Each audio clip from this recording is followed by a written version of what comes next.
Hey guys, I want to welcome you to a STEMstream video. We're going to cover for you today the #1 trick that we found on how to best take care of your vehicle so it can last longer and you won't have to put in extra money to maintain and replace parts. Now, vehicles today have become so expensive to not only purchase but also maintain because of how complex and complicated their engine mechanics have become. That you have to go to a dealership or a mechanic where they have specialized computers where they can run diagnostic testing themselves and tell you what's wrong.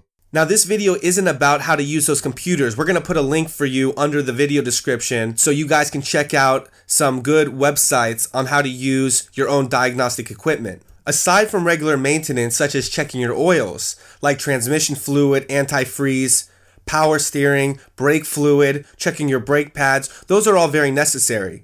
But there's a very important trick that you guys should know about that we're going to go through in this video, and it has to do all about car idling, a very big misconception that millions and millions of people do when they start up their car that's not only counterproductive and wasteful, but also damages the vehicle. To understand idling, you first have to understand a little bit about engine mechanics. Now, a car engine is essentially an internal combustion system that uses pistons to compress a special mixture within a cylinder, and this mixture is air plus vaporized fuel, the fuel that you fill your car with. The mixture is then ignited to create a small explosion called a combustion that powers the engine forward. Now, most people let their car idle multiple times throughout the day without even knowing it. The definition of car idling is simply running your vehicle when the car is not moving.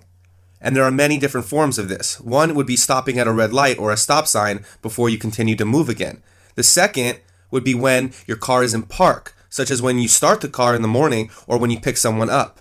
The third and the most common would be in very cold weather, when your car is appeared to be frozen and people let their car idle to warm the vehicle up before they move. Now, this is a very common misconception that they do, one, to get the car warmer in terms of temperature so they feel comfortable driving and they're not freezing. And the second is that they think that the car engine needs to be warmed up in order to function at its maximum capacity. Now, cold weather isn't just a problem for the driver sitting in the front seat.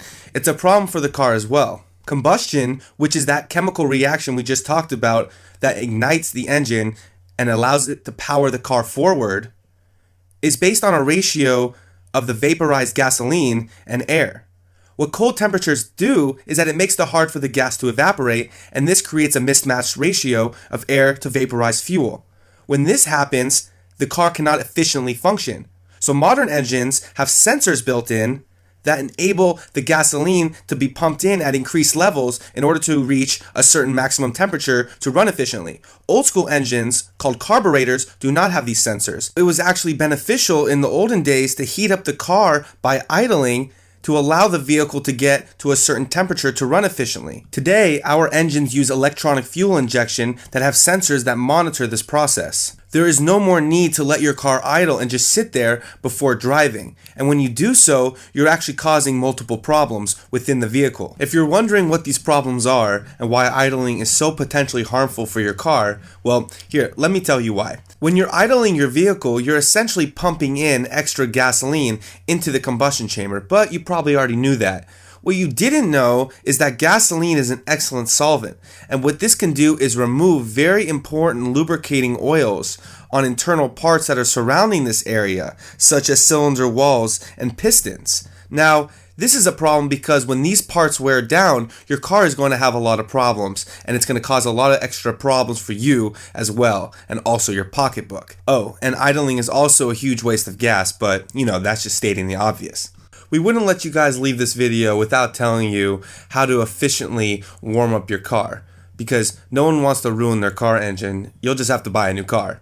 Now, the best way to do this, and we don't know how else to say it, but the answer is to simply drive your car.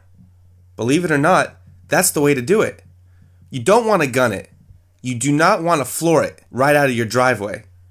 You simply want to accelerate slowly so your car can gradually reach up to its optimal working temperature. Now, we don't recommend anyone driving their vehicle when their windshield is frozen. If you're traveling in a very cold area or you live in one, The best thing to do is to turn your car on, and while the car is on, to simply remove the ice yourself with either a chemical mixture or some tools that you can buy at any of your local auto shops.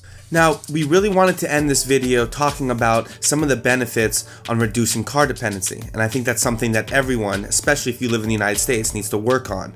Now, the first would be health. Obviously, not sitting in your vehicle and getting out and walking or biking is going to be much better for your health and get some exercise. The second would be traffic.